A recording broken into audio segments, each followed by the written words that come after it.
Now, here's the hosts of Top Story, Kelly Klass and Jill Skeen. Good morning and welcome to Top Story. 7360300 is the number to call. And as you can see, ladies and gentlemen, in spite of Jill's attempt to murder me yesterday, I am back with a vengeance. Thanks for that Twitter or whatever. Yeah, somebody tweeted that, oh my God, Jill tried to kill Kelly Klass. I know. It's not my fault. But I did bring you some caramel corn. Yeah. Now she brings me... Yesterday, that didn't work. Yesterday she brings me Rice Krispie treats, and I'm allergic to almonds, so they're loaded with almonds and almond butter. But I told you. Yeah. You she can gives pick me out 50% the almonds. of the information. Oh, just eat around the almonds. She didn't mention anything about the almond butter. I forgot about the almond butter. Yeah, thank God you didn't have a conveniently. serious... Well, and then I would never do that on purpose. And this morning she brings me caramel corn. Yeah, it doesn't have almonds in it. I you have can eat had that. I've had this before, so it's probably so you're okay. Safe, unless you changed ingredients or something without I'm telling just me. here to kill you, Kelly. So, I'm just saying. 2 months. Why? I can't wait 2 more months for you to retire. I'll just end you now.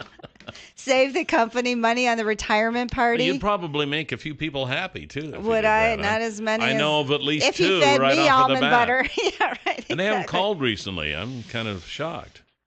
I know. Where are my callers? Where are my fans?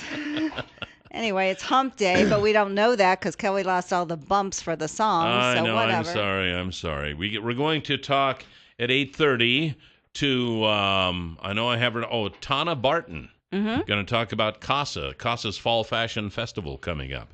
At 8:40, we have Catherine Talkington, who's running for state representative, District 24B, against Steve Hartgen. 9 o'clock, we have Twin Falls City Councilman Chris Talkington for State of the City.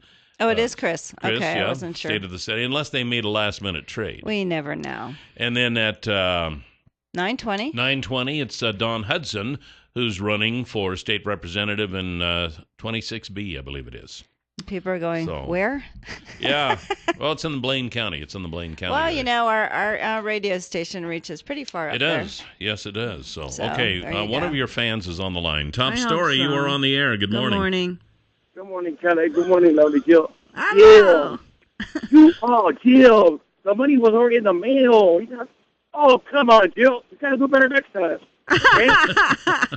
I swear I did. I forgot. I just was worried about the big almonds. I didn't think about the almond butter. We're going to have to try something else. Shoot. That's the drawing board. Oh, my. Sorry, Cal. You know it's only in jest. Sure I do. No, it's true. It's only in jest. Okay, anyway, we got some interesting news this morning. The first thing, you've seen those disclaimers that say stuff like, don't use this electric hairdryer in the shower, right? Yeah, or don't try this because we have a stunt driver. Yeah, this is on a closed course. Don't try this at home. Yeah. Don't smoke while fueling up your car. Right. That can be deadly. That could be deadly. Don't stare at the sun with no eye protection. We've heard that from Chris Anderson ad nauseum. Yeah. So what's next? It seems stupid that you actually have to warn people about stuff like that, right? Not really, because they usually end up in some lawsuit, and then they go, okay, put a warning on there. Okay, what? Here's one that the U.S. Forest Service had to issue lately. Don't take selfies with bears in the wild. I kid you not. In the Tahoe National Forest. I just want to know, are the bears standing there with you? I mean, really? Is this what you're doing? I saw pictures of people who take bears with selfies. The U.S. Was Forest Service... that before they were eaten? The U.S. Forest Service wants the idiots to know that running up to bears and snapping selfies with them is a bad idea. U.S. Forest Service spokesperson says the tourists are becoming more and more bold with approaching the creature for memorable snapshots. Really?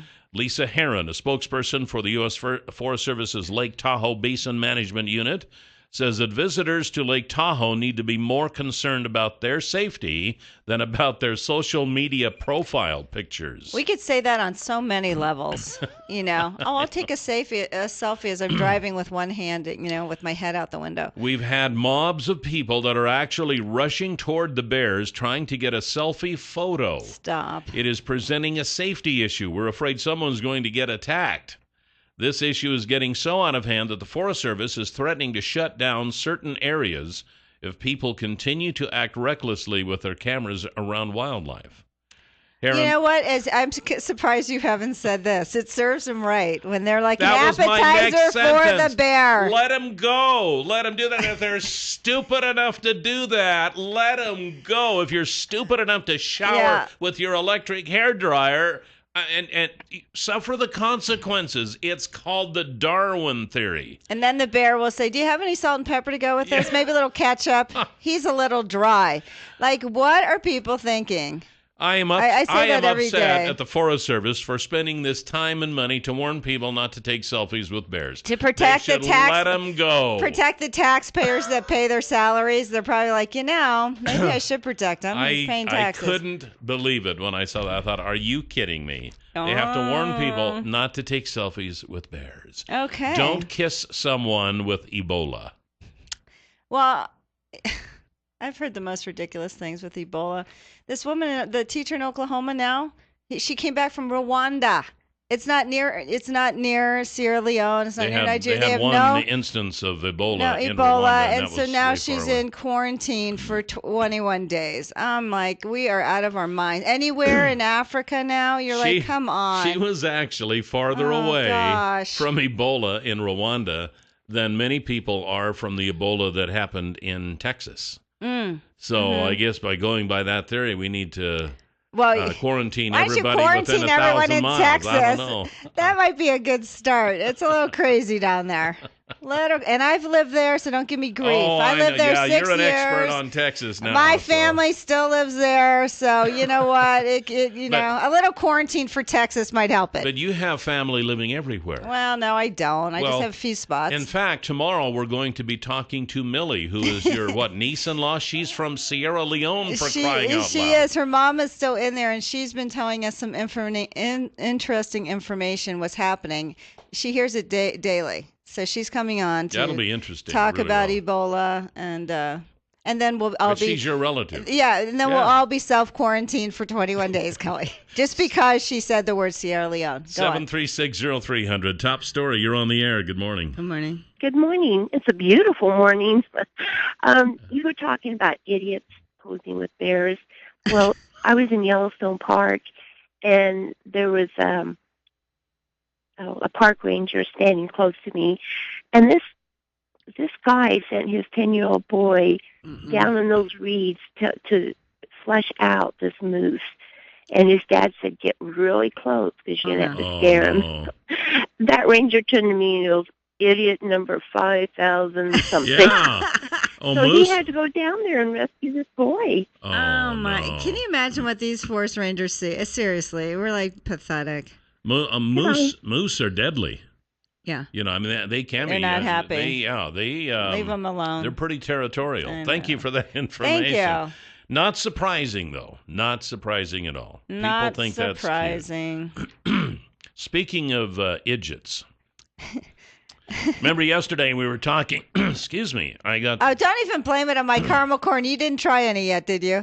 No, but I did handle the package, so. It's in a baggie. Okay, I just want the listeners to know I did not poison you today. Uh-huh. I didn't try to yesterday. Right. It just worked out that way. A Brigham Young University, Idaho student. We talked about this kid yesterday. Police say made a post on social networking site about plans to shoot up BYU-I. What could go wrong with that, huh? Has been cited for misdemeanor disturbing the peace. Oh, so he did get his little hand slapped. He did.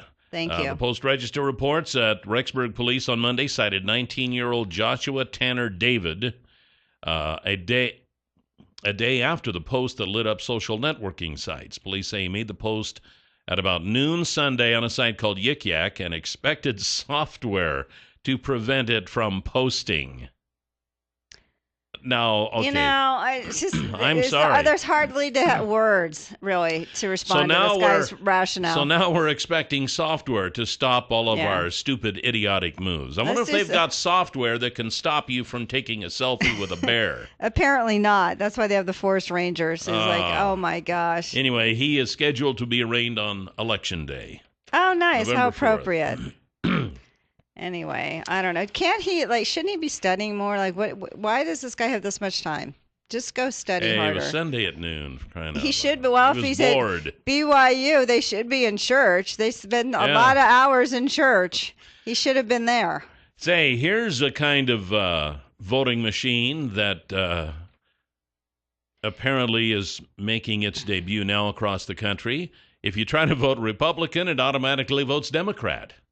Well, that would be nice. Oh, I know it would. Well, they Jill. had this. This is the would. problem with the paperless ballot. They had this back in the other 2000 elections where it was going the other way, where people would hit it. This is what I don't like about these machines, and there's no paper trail. I'm sorry. They could be programmed anyway. There are some things where technology and progress just don't How about match. just connect the arrow like they did in Kimberly for a long time? Let me read the story. Early voting just started last week in Maryland, but there are already accusations that some voting machines are changing Republican votes to Democrat. Now Republicans are calling for an investigation by the State Board of Elections. Republicans say that they have received several dozen reports of Republican votes being changed to Democrats. New GOP leaders are calling for now GOP leaders are calling for an investigation, but the State Board of Elections say they received less than 20 reports of calibration issues with machines. 12 have been thoroughly tested, and the problem could not be replicated. The others are out of service.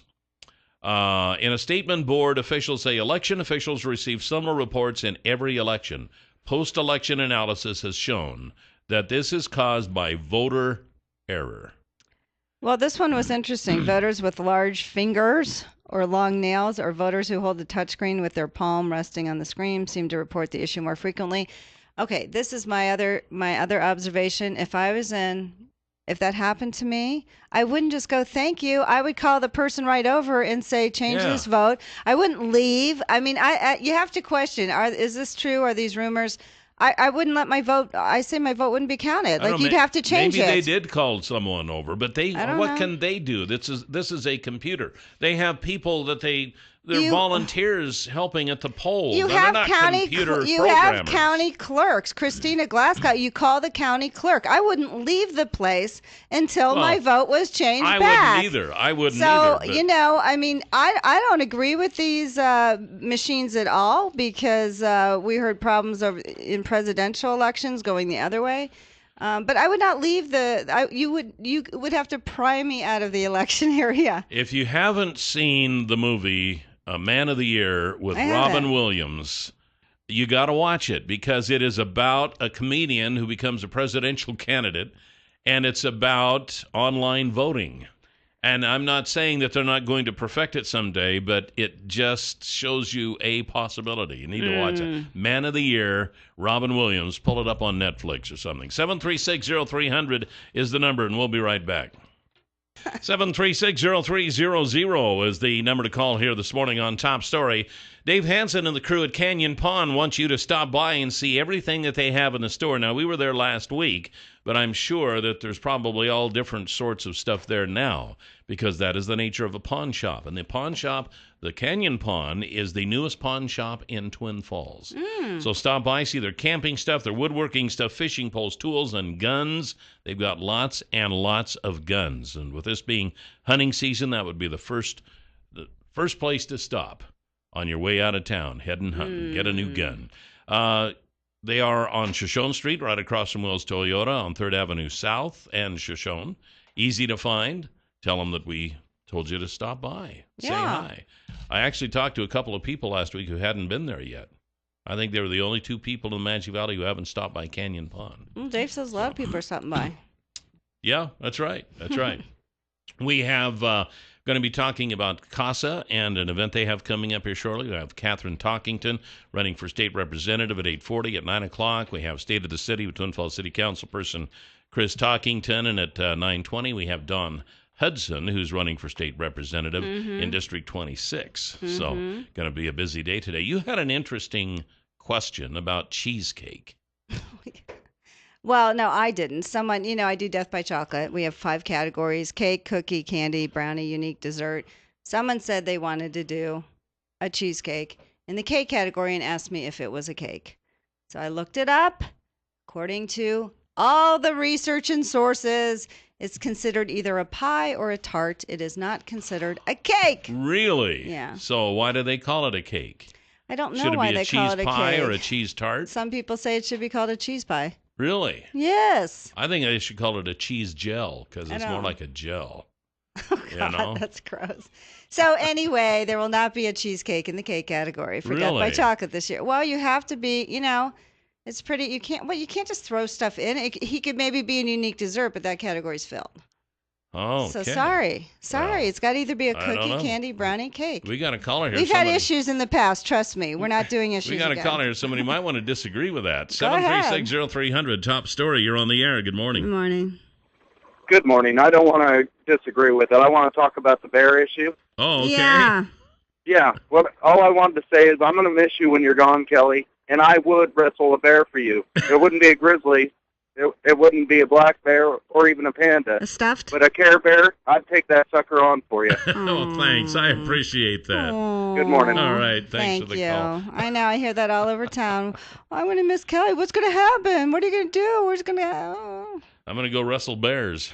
Take selfies. Kelly's going to see if he can survive the selfie with the bear.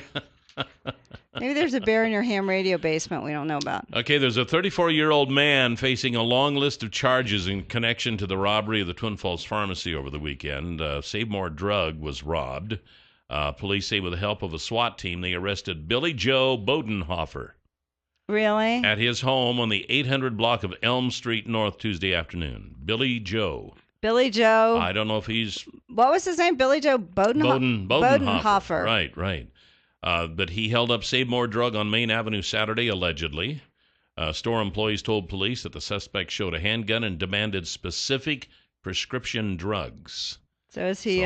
He's been charged with robbery, aggravated assault, kidnapping, burglary, and possession of controlled substance. Who did he kidnap? Did Well, I he don't kidnap know. the pharmacist? No. Well, if you're standing there holding a gun on someone, I guess technically that could be called kidnapping because you're not allowing them to leave. Are you not? No, seriously. Seriously, that's And considered kidnapping? I know when police arrest someone and something like this, they charge them with everything possible under the sun, so that when they start eliminating things, that they still have a good handful of stuff they can charge them with. Kidnapping. So every possible possibility. And here's one. If you need a Halloween costume for a fat girl, they might have them at Walmart. Oh, my gosh. What? Do they have a marketing person at Walmart? I'm just saying. Walmart offended legions of shoppers days before Halloween when a section of Walmart's site devoted to the holiday was discovered to be labeled Fat Girl Costumes. Nice.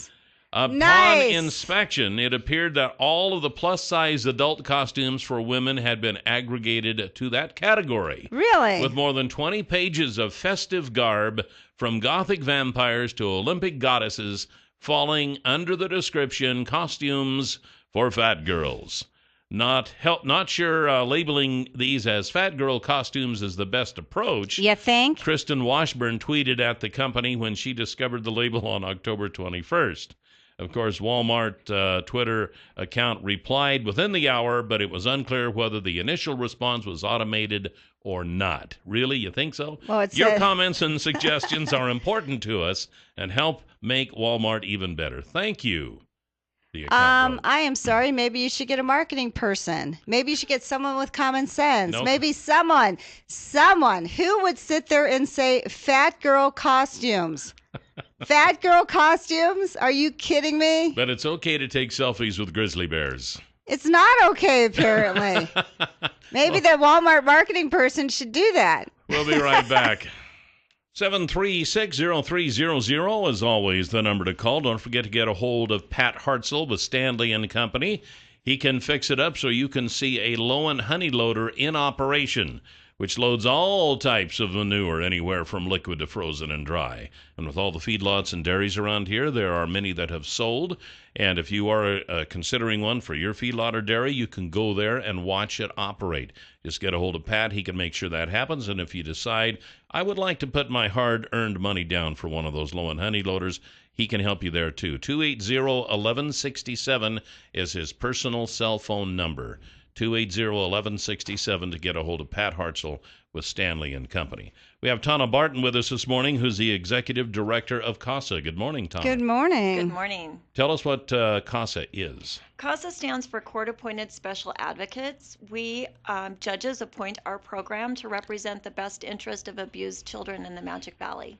All right, and to do this takes a little bit of money, and you have a fundraising event coming up. We do. We have the Fall Fashion Festival coming up on November 8th. We have several of our area merchants. We have Bohm, Chico's, Crazy 8, Vickers Western Wear, and the Brass Monkey will all be there showcasing their clothes. And our most exciting part of that show is that we have Bryce Black from Project Runway, Season 9. He's a local boy, grew up here in Twin Falls, graduated from Twin Falls High School. Kelly's a huge fan. Oh, he is. You watch Project Runway So all the way. fun. No, Yes. I don't think either of us watch it, do we? I don't know Sorry. who that is. I'm sorry. But It he is sounds very- it is sounds quite popular, fabulous. though. Yeah, I If know. you see him, you will remember him, and he's bringing his most recent line to us. He's a cool. fashion designer, lives in the Portland area, and he'll be here with his designs this year. Okay, is this the first time you've had this, or is this No, an we annual do this event? annual. We do about four fashion or 4 fundraisers every year. This is one of our major ones that we do. This is probably our 14th, 15th year of doing it. Oh, wow. Yeah, third year though that we've had Bryce Black back. So Well, it's very cool. really kicked us up a notch. And this Okay, one is great. coming up Saturday the 8th. Saturday, November 8th at the Canyon Crest Event Center. Doors open at 6 o'clock. And how much are tickets, and should they buy them in advance? I really would encourage buying them in advance. Yes, $30 are for their general, and $60 is VIP if you want to be up close and front and center. $60. So it's a fashion show. What else is going on that night? We'll have a silent auction. Some great items have been donated for that, and we also have vendors around, so there'll be some shopping. You cannot go out a ladies' night without a little bit of shopping, so we will have shopping available as well. Okay. Oh, very cool. So 6 to 7 are cocktails and appetizers, Yes. right? Shopping and silent auction. What other items do you have for the silent auction? Let's see. The ones that are really standing out to me is we have a Fitbit, which I'm always for those that need to do the winter exercise. We have several household items. We have a couple of trips. We have really good items this year. Kind of a mixture of everything. Huh? Yes. I wanted to talk a little bit about CASA and the work that it does. I don't think a lot of people realize that you actually have volunteers who represent kids in court. What are some of those situations that you represent them? You know, if a child has been removed from their home due to abuse or neglect, typically law enforcement will declare them in imminent danger. It is at that point that the judge appoints our program. We go out and we independently investigate the case aside from the Department of Health and Welfare, and we compile that information that we've gathered and report it back to the judge. So when he's on the bench and he's making a decision as to what needs to happen in this kiddo's life, he has a different view. So he has our report along with the Department of Health and Welfare, and he's able to make a more sound decision for those kiddos. Are you kept busy doing that? We are. Unfortunately, right now we represent about 284 children. Oh, my. Wow. In 2013, last year, we had 515 children that we represented in the Magic Valley, the 8 counties of this district. And what Right. happens to those kids?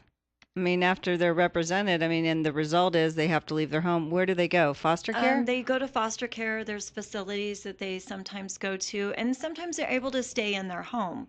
You know, who loves you more than your parent? And so the Wow. best case scenario for us and the best outcome would be that the parents get the help that they need and they get the services needed so that these children can go back to home. And our program stays there until permanency has been achieved. And so we are there until an adoption has been done. As a matter of fact, we have one going on this morning we're super excited about.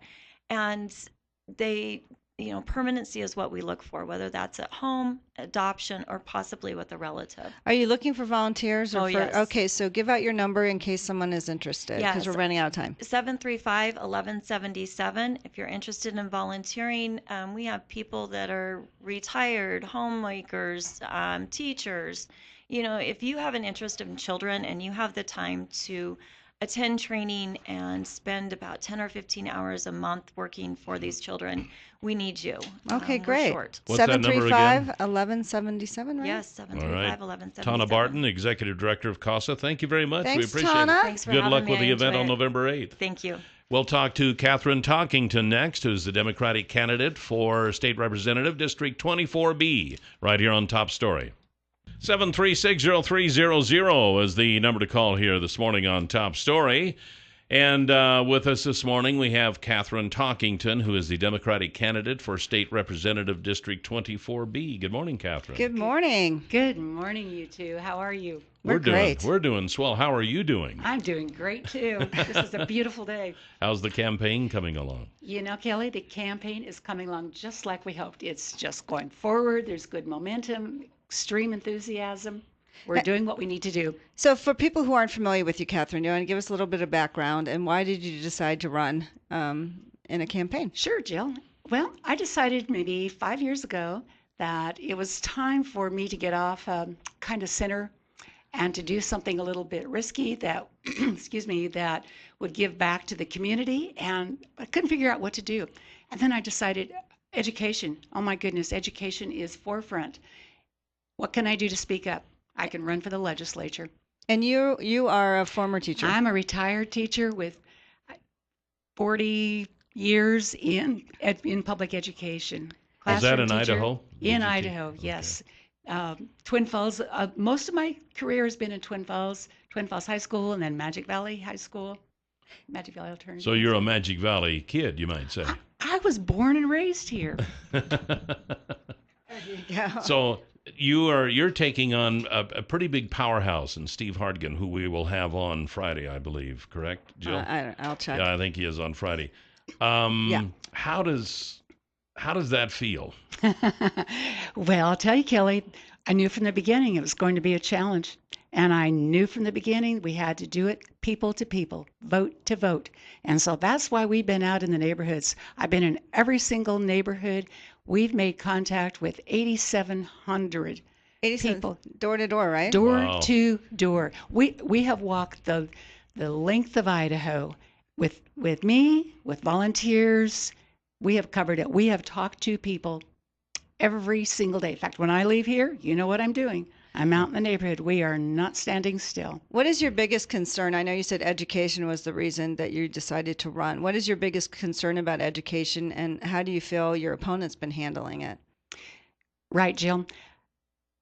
The defunding of education is disingenuous to our kids, to our teachers, to our schools, our communities, our parents. Education must be cornerstone to our society, and to defund it as dramatically as it has been does not provide well for our future and our prosperity. I mean, quite frankly, take a look at some of the figures. Okay, in Magic Valley alone, how many kids really go on to college? What is our workforce saying about what we need for job training and education? How can we attract new businesses? It's all through education. Education, education, education. Right. To be fair, though, they put what, 11, I forget where we're at now, but they are putting money back in for education since it was cut for the recession. Yeah, you're right, Kelly. And $35 million in a $1.6 billion. I mean, that's not a lot. At $1.6 billion budget. Budget for education. Right. Exactly right. So what do you say? Because we actually heard from Wiley Dobbs on the show that they're having a hard time retaining teachers, that teachers are going to other states for higher income. What do you think you could do if you went to the legislature?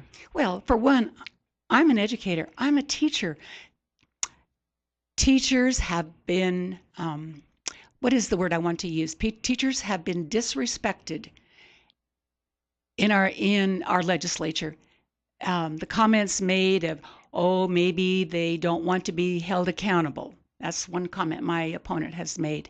No, absolutely wrong and wrong. Teachers are accountable. They want the best for the kids. They want the best for the communities. And so, Jill, your comment about Wiley Dobbs, absolutely. I've attended several meetings with Wiley Dobbs, and hearing that getting qualified teachers in the classrooms isn't happening.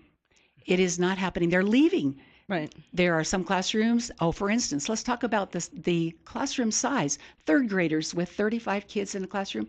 Third grade is the critical year. You talk about that little 8-year-old neighbor of yours that's having a tough time, could use a little bit more attention.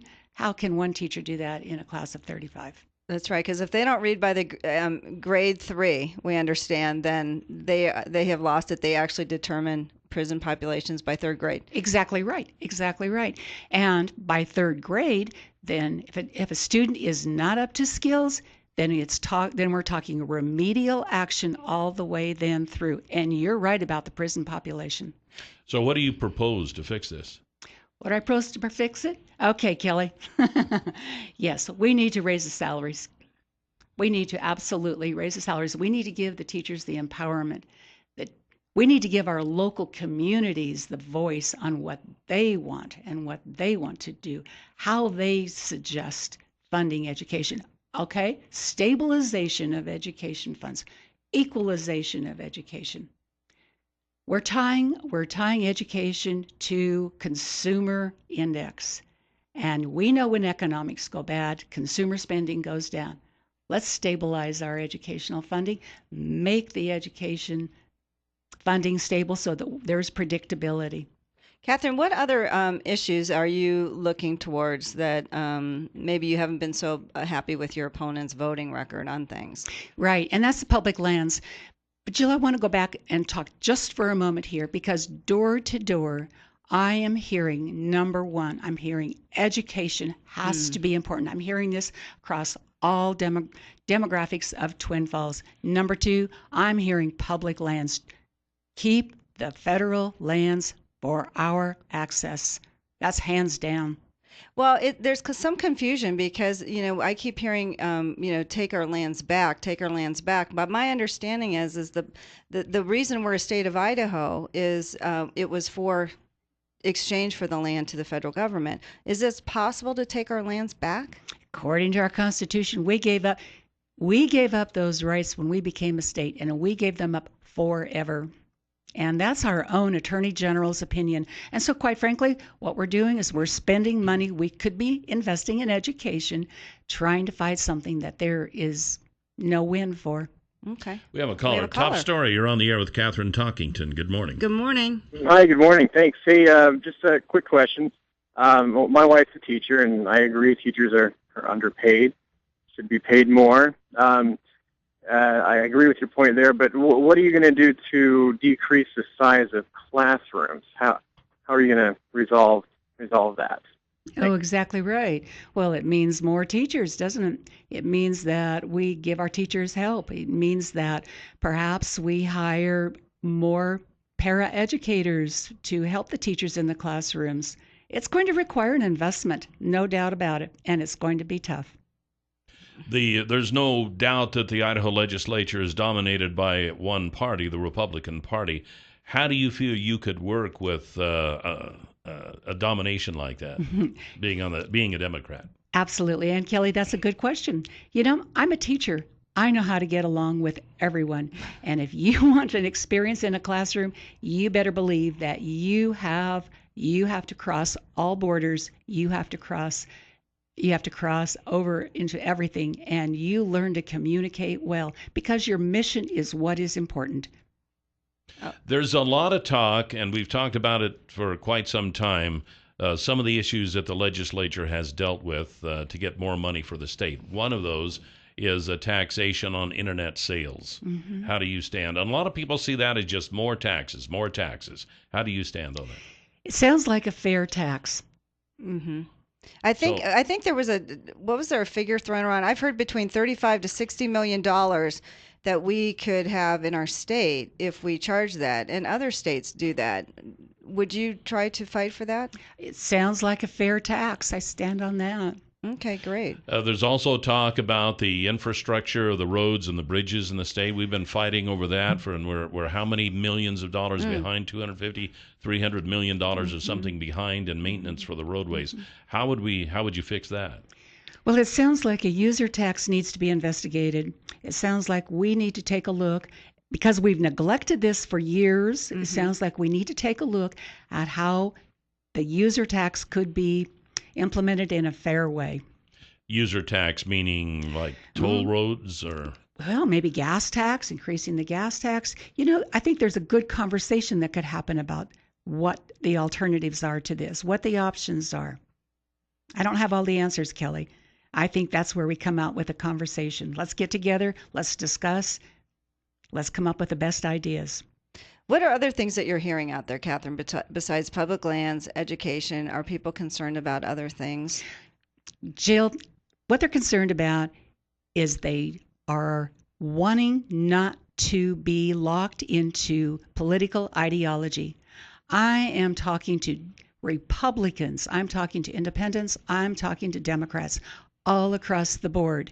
There has been support for independent thinking. In fact, my 101 individual contributions come from Republicans, independents, and Democrats.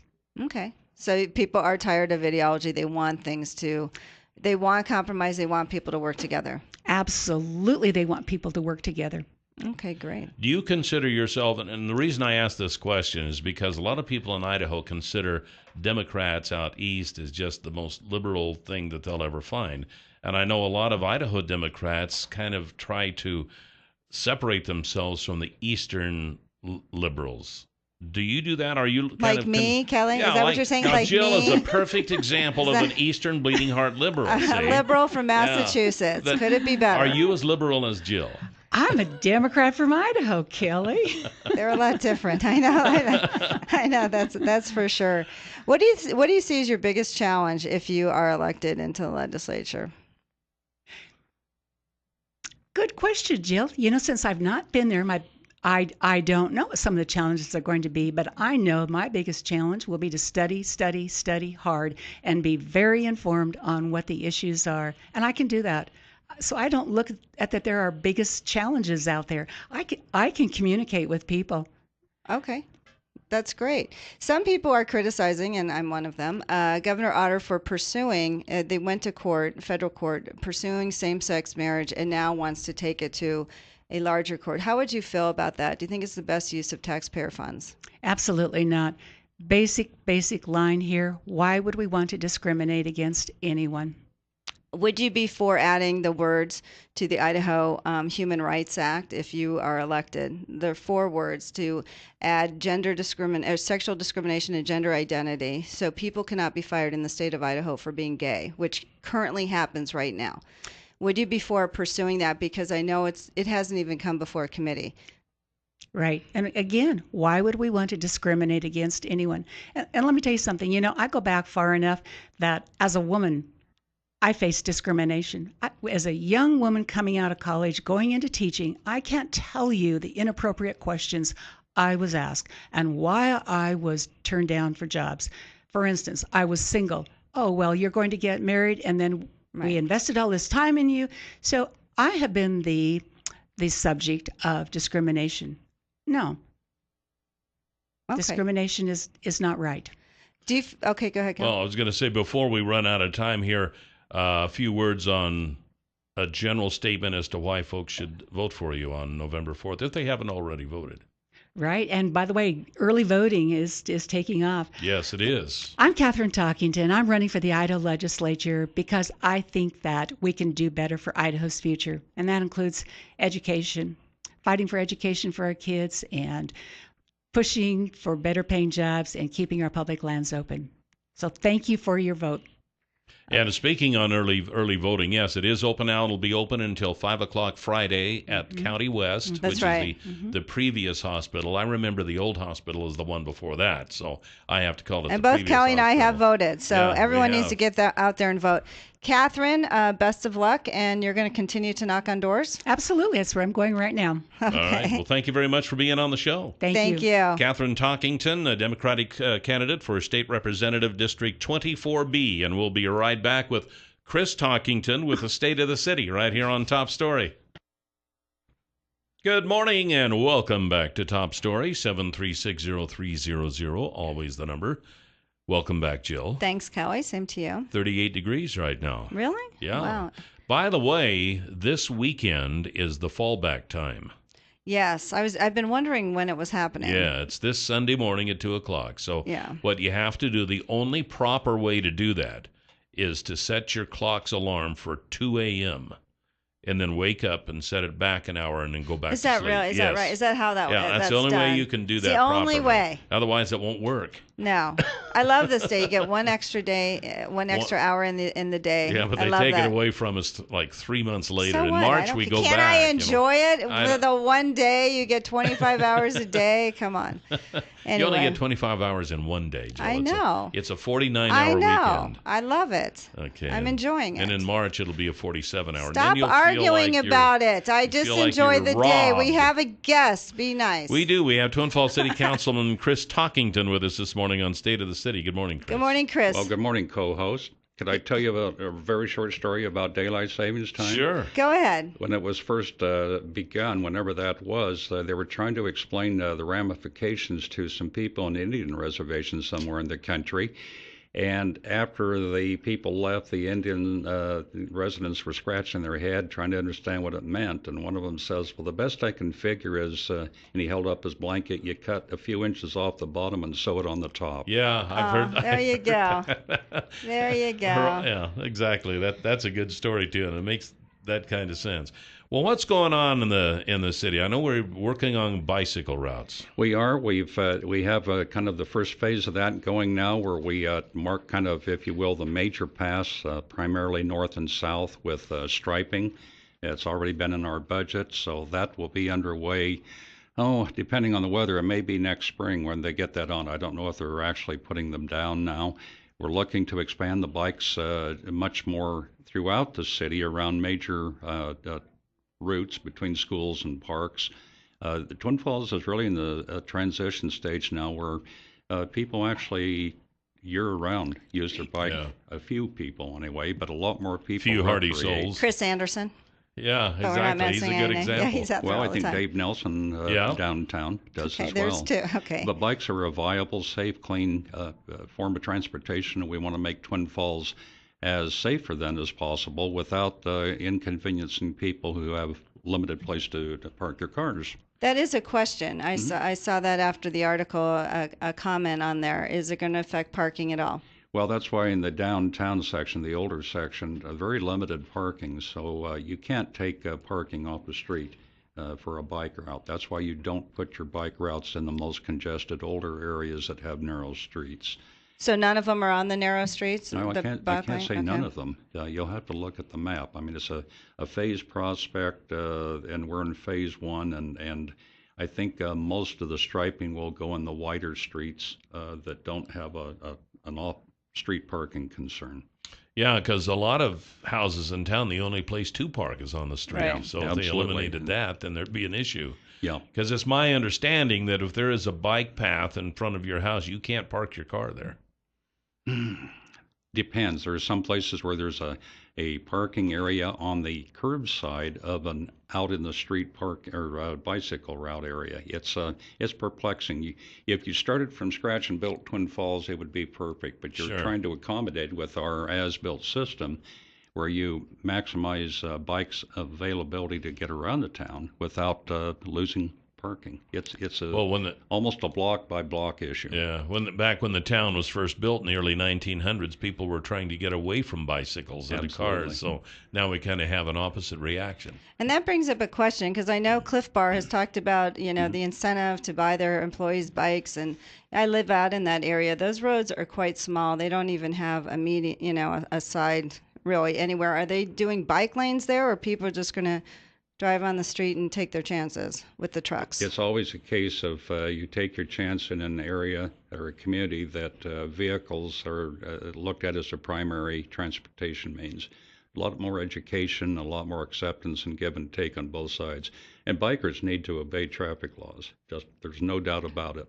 I was amazed to learn that it's possible for you to go up to an intersection on a bike and under certain circumstances not stop. Right. Yeah. We've So heard I'm that. being educated as well. Well, listen, the big story in Twin Falls right now is the study underway right now to relocate City Hall. Yes. How's Yes, that I'm coming? on that I know. committee. It Well, starts on there have been a Monday. few tours where the public have walked through our city resources and seen the unsafety of the police station, the overcrowdedness of several other areas where it's not all on the main floor. We have several ideas of where a relocation to City Hall might be, but it's kind of driven by the public. The Banner Building, we've done an engineering study on, and that is one location. We've learned from other communities, though, guys, that if you take the city services, City Hall, out of the downtown area, it will gut it. Pocatello's a case that we do not want to make that mistake. Other places that we've looked at have been the old Twin Falls Clinic, Magic Valley Bank, a few other locations, but this is really driven by an education process of building cost, new versus old construction, what it will do to traffic.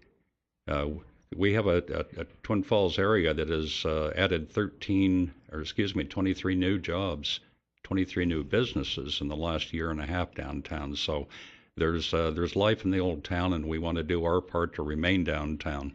How do you address the concerns of people when this first came up in the news and we had callers saying, is it really driven by the public when the city's put $30,000 into the building right now and has a contract on the building, on the Banner Building? How can you say it's driven when a lot of people think the decision's already been made? It hasn't been made because if you talk about the total construction cost of being about 60% of new construction, starting from bare ground, it's a much more efficient building. We didn't want to even have this discussion go on if we didn't know the Banner Building was structurally integral to doing major modification. We're ready to walk away from that investment, and there are other people that want to have that Banner Building if we don't want to. How much money would they lose? Because I understand there is a contract for $460,000, Suzanne said last week? No, the city's risk is the money we put in it for the engineering study. Wait, but 30,000 so there's not or something like No, that. I know, but there's no contract on that. Are you saying there's no contract on that building right now? Suzanne told us that there was a contract for $460,000. No, I think she just said that was the price for it. No. The contract is for the way I understand it. You put $30,000 into it to hold it and to do an engineering study. And that's the way I understand it. That has been accomplished. You bet. And I think we have till mid-February to make a decision. We can walk away if that's not the best location. And what will the taxpayers lose if you walk away? The amount we've invested for an engineering study is roughly $30,000. I'm not sure more or less, but no, not $400,000. No. No, I'm meaning that there was a contract for $400,000, so you would lose the earnest money on that contract. That's not true? We are at risk for the amount we put in for the engineering study. Okay. And for the earnest money, and it is somewhere around that amount that we talked about, the lower amount, 30 or 40,000. Don't hold me to the dollars and cents, but there's no way the council, as fiscally conservative as we are, would put that kind of money down unless we knew we were going there. Now, you had some tours of showing people some of these. How did those turn out?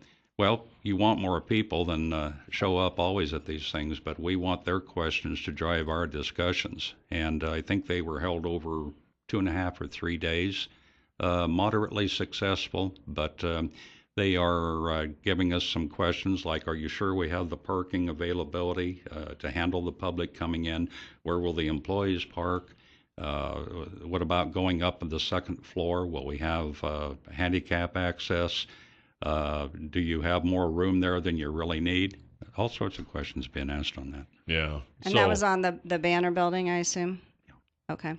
So is there any kind of a timeline that we're looking at here, or you just kind of... I think by the late part of December, we want to have the public input of this put together, and then the council go back and kind of reevaluate, okay, are we on track or not? Do we need to do more online polling? What are the expectations of the public, really? So it's also driven by cost. New construction is just unaffordable. But so the meetings starts Monday, 11:30 to 1:30, I believe, for the committee for the city council. Well, they were run over this City weekend. Hall. I'm not sure that they're being run again or not. Maybe No. If you want to be on the citizens committee to help pick City Hall, it's Monday from 11:30 to 1:30. Yeah. If you want to be on the committee, I'm going to be on the committee. We have a caller. Top story. You're on the air with Chris Talkington. Good morning. Good morning. How are you, Kelly? And I hate Doing to well. see you go, but glad for your retirement. Out of curiosity, I was wondering, Mr. Talking, if you could answer the question of, it sounds like the banner buildings where y'all are really wanting to go, but why are we really not going for the clinic where it was offered to us by the county, and it seemed like that was a better deal financially for us? And I'll take the answer off the air. Thank you. Thank you. I didn't understand. He's kind of wondering why we didn't opt. It sounds like that the city is kind of pushing for the banner building, he said, and he was kind of wondering why they didn't take the clinic building when it was offered by the county. Well, it's also driven by the consideration of how much space we need. We are at the bottom of the state of the major cities for the employees per thousand of population. We only have so much growth we anticipate, even in this growth period of our city. And we will have growth in a banner building size structure.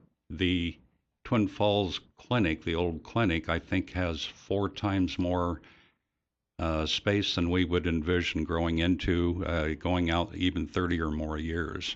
And it's very possible that we can get cheaper construction costs in a building like Banner and some others. So I don't know all the specifics, but I knew the space is driving a lot of that. Well, I know we had Travis Rothweiler on here a couple of weeks ago, and we asked him that same question. And I guess the understanding is that the county offered it to the city for $1 or something like that, but Travis said that was not the case. They said there was a lot more involved in that. So don't know the particulars on that. Yeah. So We have are the police? What's that? I'm sorry. The comprehensive plan. Is that you're looking for committee on that as well? Absolutely. That's hasn't been. I think that's now about 7-8 years old, and a lot's happened in Twin Falls since those times. We need to accommodate for new traffic patterns, what's going to happen downtown area, what kind of growth pushing out from the city we should encourage. Yeah, comp plan is a long-term planning document, and so that's kind of a way for people to attack our city's issues personally, again, by being involved. We're kind of at a critical point here, aren't we, with the city reaching that 50,000 point? Yeah, public transportation. We're in a high growth period right now, but I've been around enough times to know that will cool off, and we may be in a flat time again. In my business environment, I've been here where it's more flat than growing. But growth is a difficult issue to have pay for itself in municipal government. Chris Talkington, Twin Falls City Council, thank you, sir. We'll see you next time. Chris. Always a pleasure. And this is Top Story. We have Don Hudson, who's a state representative candidate. He'll be in next. 736-0300 is the number to call here this morning on Top Story. Welcome back. And yesterday's $100 instant winning name is Richard Dudley. Richard Dudley, congratulations. And your $100 word of the day for today is 13. 13. That is such a scary number. THIRTEEN. 13. If you just go in and put in 13, it isn't going to work. It's got to be THIRTEEN. So go to our website, newsradio1310.com, click on Word of the Day, type in 13, listen tomorrow, and if you hear your name tomorrow and you played the word today, you win $100 just like that. That's how easy that is. I know. We have Don Hudson with us this morning, and Don, I know I got my information here somewhere, is running for Republic. He's a Republican candidate for state representative for Legislative District 24B. Good morning, Don. Good morning. Oh, that's 26B. Sorry. I'm sorry, you're right. I had 26B, and I read it wrong. We're having Talkington, trouble with who that. was there earlier, was in 24B. Okay. So good catch. Yeah. Well, it's always important to know your district number. That's right, it is. Now, you're up in the Blaine County area. That's correct. All Blaine, Camas, Gooding, and Lincoln. So that's a pretty good size area. 4 counties, yeah. Yeah. Oh, go ahead. What's your background? Mechanical engineering is my background. I worked for AT&T most of my adult life, and my specialty was energy management engineering and environmental engineering. Oh, okay. Now, I saw where you have a patent or two. Well, since I worked for AT&T, I didn't get the patent. Exactly. AT&T gets the you're the patents. employee. Yeah. It's a little thing called intellectual property agreements they make you sign. So, yeah, I did. I invented a process called photoelectrolytic etching. Okay, for printed circuits. For printed circuits, Yeah. exactly. That was a way to make microchips smaller. Oh, Okay, wow. But great. it was a real turnaround, and it was a really exciting thing to be involved in. I'll bet it was. We ended up building factories, made thousands of jobs because of that, and changed the way we made microchips forever. And nobody knows I did it. Well, Oh, I know. well, they That's do what now. happens with work product. But so, Donna, I was going to ask you, why did you decide to run for office? Well, I've been in public service all my life. When I was in high school, I was a volunteer firefighter, and I joined the rescue squad, and I've been in public service in one way or another all my life. And I thought I was going to retire, come home, play with my toys, visit the grandkids. Right. And, well, the need arose. We saw the need, and some people talked to me and said, "Man, maybe you ought to consider this. We need to make a change here." So I considered it and decided, yes, I can make a difference. And it needs to be done. What was your biggest concern when they say a need arose? You're running against Donna Pence, correct? Donna Pence, So what is that's your correct. biggest concern that's kind of put you on this path? Well, Donna Pence is a wonderful lady. I can't say a thing bad about her because she's a wonderful lady. She was a school teacher for many, many years, and she's been in the legislature for 10 years. She's very well thought of in her community, but she has a different toolbox than I do.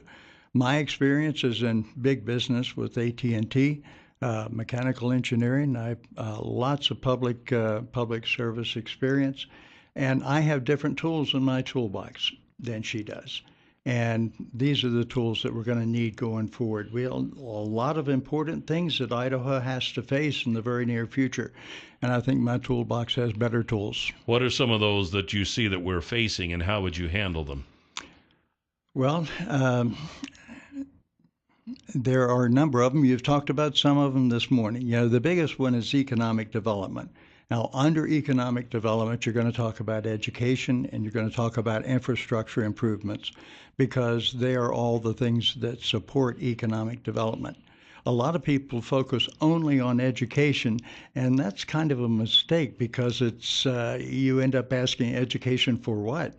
For preparation for college, for technical education, for are you going to be a welder, for trade education, all of those things you think about. But education has got to be a factor in economic development because if you're going to attract businesses and business activity, you have to have a population that's going to supply the workers that you need.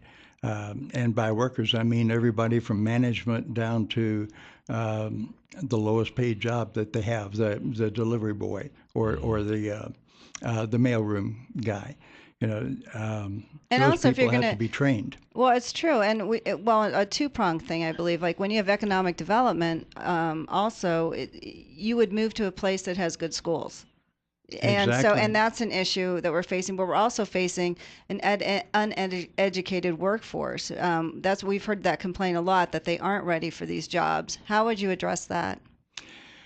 That's talking with businesses. You have to talk with the educators. You have to talk with the businesses and make sure that they agree that the educational curriculums are going to prepare the students for, number one, living in our American society, and number two, being able to get a good job. And the good job is going to be defined by the employers, and they're going to define what skills the people need to have. If they want somebody that's a legal assistant, they're going to want somebody that has a good liberal arts Hold that thought, education. Don. We're going to Sure. go to a break right now. Don Hudson is with us, and we'll be right back here on Top Story. 736-0300 is the number to call here this morning on Top Story. Welcome back. We have a Republican candidate for state representative for Legislative District 26B. Don Hudson is with us. And I got a couple more questions, but we also have a caller. So Okay, let's take the great. caller. Top Story, you are on the air. Good morning. Good morning. Hi, this is Passio, and I was just calling to tell you that I have canceled the paper because they are backing, what? Oh, Beluga. My husband says AJ. Belukoff. So anyway, I just wanted you to know I feel like that they should have just stayed out of it instead of taking sides. We came from California, where we left because taxes are bad and it's very oppressive. So we came here, and I hate to see that happen to the state. All right. Okay, well, when she thank first you. called, I thought she you had had a a question. complaint. I thought she had a complaint with the paper. Well, I guess she did. But hey, thanks for the Well, call. you Do know appreciate what? that. Papers okay. do well, endorsements. Live So radio, anyway. you get all kinds of comments, Yeah, and Don. they don't like the Times News now because they back Belukoff. So now that kind of leads me, fortunately, into the question. You're kind of new to the state. You wouldn't really be considered as part of the Republican establishment, as it is known in the state. How do you think you could work with the Republican establishment in the Idaho legislature? You are a Republican running on the Republican ticket. That's correct. I was born and raised in Virginia, and the wife and I raised 6 kids there, and it seems like all of them moved west, when they graduated from school. So, and that didn't bother us too much until they started having grandchildren. Right. Sure. So I can now relate. now we want to be with the grandkids. So we moved west 12, 13 years ago, and we found this place in Shoshone 3 years ago. And what I can tell you about being Republican is that public service is pretty much the same in Virginia as it is in Idaho. And when I got to Idaho, it was a very simple matter for me to be involved. I got to tell you, while we're talking about that subject, that when the wife and I arrived here in Shoshone, we decided to move ourselves because we were downsizing. We wanted to make the decision what goes, what stays. And our neighbor-to-be said, well, I'll try to have a couple of people there to help unload. Well, we were late. We were like 10 o'clock at night getting there, and we were so exhausted. We've been on the road all day. There were 15 people waiting for us in our front yard. How nice. And they would not stop until everything was off the truck and everything in the house was where it should be. There were ladies there that helped Judy set up the kitchen and get all the Oh, my bedroom. goodness. It was just wonderful. We fell in love with them then. And ever since, everyone we've met in Idaho has been the same warm-hearted, genuine person that we met then. So it's very easy to fall in love with Idaho because of that. Now, for the past 3 years, I've served on the Planning and Zoning Board in Lincoln County. I'm the vice commander on the Search and Rescue unit in Lincoln County. I'm the state legislative liaison for the State Search and Rescue Association. I'm still in the Boy Scouts. I've been in the Boy Scouts for 50 years, and I'm still teaching Boy Scouts and going camping with them. So I've had the opportunity to meet and serve with all of these people, and they're all the same genuine, wonderful people that seem to be characteristic of Idaho. So we feel right at home. Don, No, go ahead. I was going to ask you, so what do you think the biggest issues and concerns people have in your district? Well, the biggest concern is always water for the people who are concerned with agriculture and business. Now, right after that, it's an economic issue, economic development, and that has 3 components. And the components are attracting businesses and big business activity, and education. Making sure that education is aligned not just with the academic community, but with the business community as well. And the third component is infrastructure improvement. Remember, I didn't say remediation, I said improvement. Right. Yeah, not only do we have to fix roads and bridges, we've got to do better. We've got to add some things. We've got to improve airports, and we've got to improve access to utilities. We've got to redesign our electric utilities so that we have community power centers instead of central power centers that could knock out half the state. If we regionalize our power centers, then we have a smaller risk of losing big or having big power outages. There are other components that folks are concerned about, but those are the ones that folks keep coming back to as the major issues. So quickly, why should someone vote for you? We're running out of time. Why should someone vote for you? We're running out of time. Because I'm going to represent you. You can call me anytime, day or night, and you know that I'm going to listen to you and I'm going to go to work for you. And I'm going to make sure that your concerns are heard and addressed in any way that I can. All right. Okay, Dawn well Hudson is a done. Republican candidate for state representative for Legislative District 26B. We appreciate you coming in today. Thanks, Thanks for Dawn. inviting me. It's been a lot of fun. All right. And this is Top Story on News Radio 1310 KLIX. 7360300 is the number to call here this morning on Top Story. I know we've been having a lot of candidates in here, and we just had Dawn Hudson from District 26B. His opponent is Donna Pence, and we have extended an invitation to her. We haven't heard back yet, but we'll try to get her in if she does respond. We're kind of running out of time. Run out of time, segment days, but you have to offer it to both. Exactly. Just wanted to remind you, too, that Far More of Idaho has the infrared barren. And you're thinking, well, why are we talking about irrigation now? Because it's done for the year. Mm-hmm. Well, it's coming up again this next year, and you'll want to get signed up for this infrared barren. They do overflights of your field, and they take infrared photography of the crops. And by looking at that, the infrared photography, you can see things you really can't see with your naked eye, like the dry spots, the spots that are too wet, and such. And it really is an eye-opener, literally. And you can, based on this information, you can make changes and modifications to your irrigation system so that it evens things out. And when you do that, if you do have dry spots, your crops are going to suffer. If you have wet spots, your crops are going to suffer. So, if you have spots. Yeah, if you have spots. You can make changes in your irrigation system based on this information, and they can tell you how to do that at Far More of Idaho, how to get signed up for infrared barren. It doesn't cost. It pays. 324-3341 is the number to call. You can also get them online at farmoreofidaho.com. Well, we had a supply ship blow up that's We supposed to did. go to the space station. But don't worry, they only have, 5,000 pounds of supplies? What? Well, no, the question I have about that is now what happens to the astronauts on the space station? Oh, yeah. If they're sending up food and needed supplies, and the rocket that was going to send them up exploded at like 10 seconds after it took off. Did you see the I did. Did you see the video? I did. Wow, that was dramatic. It was on the news. The cargo ship was carrying 5,000 pounds of experiments and equipment for NASA.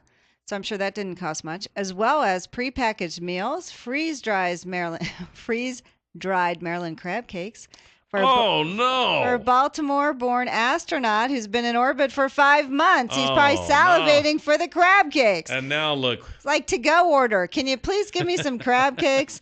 Would you like fries with that? So all of the lost materials will be replaced and flown to the 260-mile-high space station, they said. I don't know. They said currently the astronauts have enough supplies to last until spring. Let's hope so. I'm like, my gosh. I wonder how long it'll take for them to get another supply ship ready to go. Interesting. And if you're up there and you hear about it, or do they tell them? Oh no. He's like, where are my crab cakes? Oh, they're on their way. Yeah, they're on their way. They're in the mail. They're in the mail. They'll be there soon. Don't watch. Nothing's going on here. Just look outside. 7360300. Top story. You're in the air. You're on the air. On the air. Good morning. Good morning. Good morning. How are you two today? We're doing great. okay. How are you? Great. Fine, thank you. Great shows this week. Oh, good. Thank you. Here's your NASA report. A automated Soyuz spacecraft did dock with the STS this morning, and they received another 5,000 pounds of stores and experiments and all that. So even though we're kind of rough with Putin, evidently the space agency is as normal. Yeah, But well, that's kind of good to know. Did they have freeze-dried crab cakes on there? Well, I think it was borscht? more like beluga, borscht. caviar. I know, huh? Russian vodka. Vodka. Nothing but the best. Yeah, they're going to need vodka when he finds out his crab cakes aren't coming. No kidding, boy. Long time ago, that was that comedian, and he'd always say his name was Jose Jimenez. Jose Jimenez, yes. Jimenez. My name, Jose Jimenez. Yeah. And they asked him, he was doing a skit, I think it was with Johnny Carson, and they says, Well, how do you take being blasted off? He says, I get blasted before I blast off. Yeah, exactly. There you go. And Well, thanks for that update. That's kind of good to know. We have the best callers in the world. They Yeah. always call us with the needed information. I but know. oh my gosh, you're thinking, okay, do they have enough water? Do they have enough food? Do they have to cut down? Are they licking the walls because condensation is forming? I'll be fine. No, really, I'll be fine. Oy. Yeah, that's well. I'm sure they realize when they go up that there is a risk involved, and if something happens on Earth that we can't get supplies to you, look at it this way: what a way to go!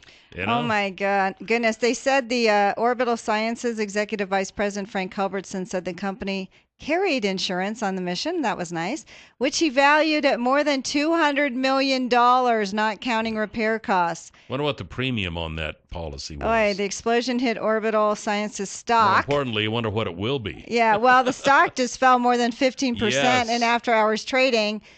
Do you blame them? Like, wow, that's a huge hit. So anyway, They had a pretty good track record. They have sent several. I know I read in this article somewhere how many they have sent up there that have been fine, but this one, something happened. If you get a chance to watch that video, it's like the quite Hindenburg. dramatic. Didn't those things have good? They had a good track record until the Hindenburg. That's right. Or until the Titanic. You always have a good track record. Titanic had a great track record until that fatal day in Yeah. 1912. Darn iceberg. It's time now for the Huckabee Report, brought to you by Waddell & Reed. You can hear the Huckabee Report each weekday at this time, brought to you exclusively by Waddell & Reed, Laura Nelson, Josh Funk, and Steve Stanger, financial advisors, 736-6563. What's so funny? Oh, no, I'll tell you at the break. Nothing. Go on. I'm Oh, sorry. You sure now? No, yes. Well, because I wanted to tell the folks that this I know. we're coming up on Halloween. We are. So that's where the Friday. chainsaws come in. Exactly. And if you need a chainsaw for Halloween, an Echo chainsaw, Mhm. the folks at Clearwater Power Equipment can help you out. Oh, my Maybe you're gosh. going to put up a really, really extraordinary display of Halloween, and you wanted the chainsaws and everything. That's in right.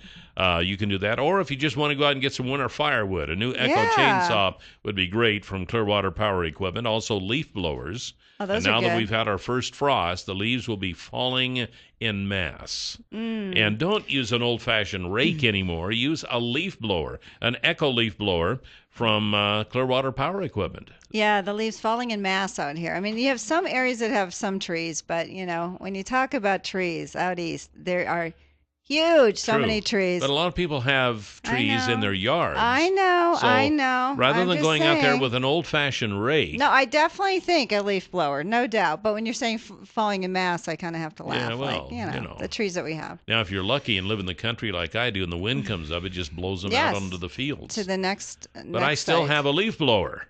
Yes, you do. I do, and you can use it. I do use it to clean out my wood shop. We don't Works have. wonders. I think we have just a couple of fruit trees in the back, and Now, that's you don't it. have many trees. No, yeah. I don't. Well, but if you you're- can come blow mine anyway. Chainsaws, leaf blowers from Echo Clearwater Power Equipment. They're the ones. 252 Washington Street, 734-7767. Still looking for a place to store your big lawnmower? Give them a call. This they can I do think that is for the an winter. amazing benefit. Yeah, that would be great. That Yeah. would be great. You're like in a few other things. Could you store some other stuff Yeah. for me, please? No kidding. I got this big old freezer down in Yeah, my basement. yeah, it's not my a problem. My grandpa had it. No. Yes, it's from I'm sure it was built in the 50s or 60s. Why do you still have it? Well, because it weighs 1 million tons and it's too hard to get out of the basement. Okay. That's why. There so you I use go. it for a workbench. What, you have it on its side? No, it's a chest type. It's a chest Oh, type freezer. I'm like, wow, that's a tall Yeah, workbench, Cal. and so, man, I'll tell you, it's. I'm just leaving it there. I think you should just create freezer workbenches out of your old freezers. That's not a bad idea, No. actually, and I can use the inside to Repurposing. store stuff. You know. could. Yeah, hide stuff. I'm hide sure all my you have a jewelry. lot of stuff. Hide all my jewelry. You're a hoarder. Oh, yes. Hey, thanks for joining us Oh, today. Don't forget tomorrow. Oh, yeah, tomorrow. We have very interesting tomorrow. My niece-in-law from Sierra Leone will be on at 9 o'clock to talk about Ebola. We have the Boy Scouts on at 8:40 and the cops. But tune in because she has Yeah. information you do not hear anywhere else. That's I right. promise you. It'll be very Her interesting. mother still lives in Sierra Leone, and she's getting updates daily. Oh, man. So we're not going to get Ebola, are we? Yes, of course we will. All right, so because we'll it comes through the phone, Kelly. So we'll see you tomorrow here on Tosh. She's going to be here though, right? Of course, in person. of course. All right. See you tomorrow. Bye, Jill. Bye, Kel.